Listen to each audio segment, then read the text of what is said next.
Halo guys, kalian tahu nggak? Ternyata dalam pembuatan roti terjadi proses fermentasi loh. Untuk lebih jelasnya, yuk simak video berikut ini. Roti pada umumnya berbahan dasar tepung terigu yang mengandung protein yakni glutenin dan gliadin.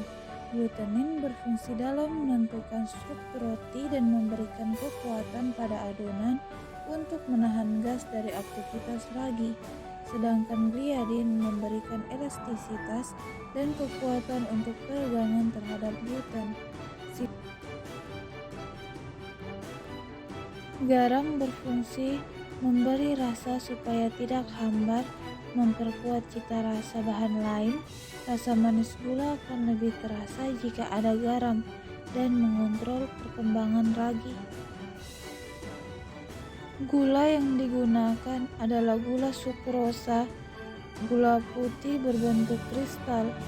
Penggunaan gula ini bertujuan untuk memberi rasa manis, menyediakan makanan bagi ragi dalam fermentasi, dan membantu memperbaiki tekstur roti. Air diperlukan dalam pembentukan gluten, berfungsi sebagai pelarut bahan-bahan, dan bertindak sebagai bahan pengikat yang memungkinkan terjadinya fermentasi adonan. Ragi roti atau yeast adalah mikroorganisme hidup jenis khamir yang sering disebut Saccharomyces cerevisiae.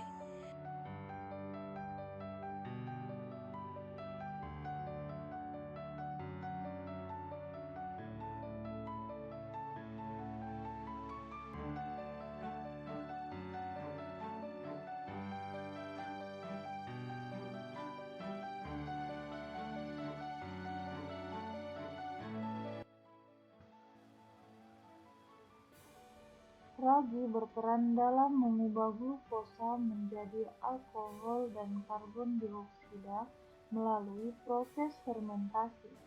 Oksigen yang masuk ke dalam adonan pada saat pencampuran dan pemulanan akan dimanfaatkan untuk tumbuh oleh mikroba. Akibatnya akan terjadi kondisi yang anaerob dan terjadi proses fermentasi. Gas karbon dioksida yang dihasilkan selama proses fermentasi akan terperangkap di dalam lapisan gluten yang impermeabel. Gas akan mendesak lapisan yang elastis dan ekstensibel yang selanjutnya menyebabkan pengembangan atau penambahan volume pada adonan.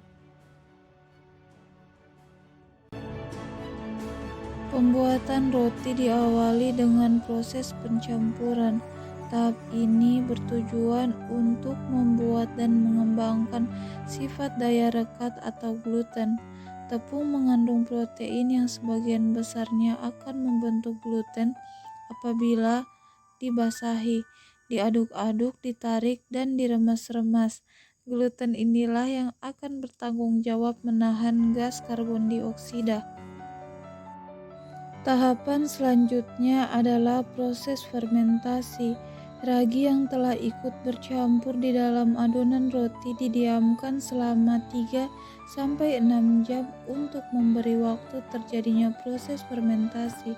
Selama proses fermentasi, enzim pada ragi akan bereaksi dengan pati dan gula untuk menghasilkan gas karbon dioksida. Gas karbon dioksida yang terbentuk akan menyebabkan adonan roti menjadi mengembang sehingga adonan menjadi lebih ringan dan lebih besar.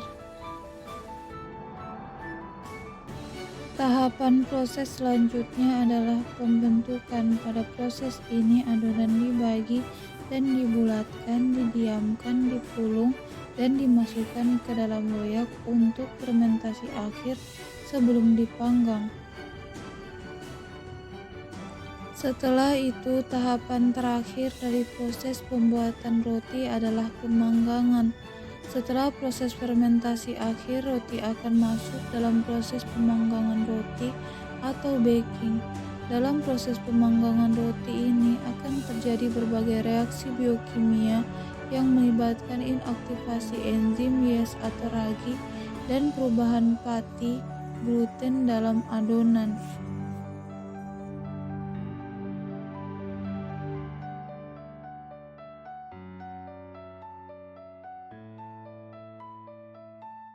Nah, gimana guys? Menarik bukan?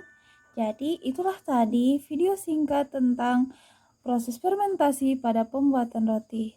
Semoga bermanfaat. Bye.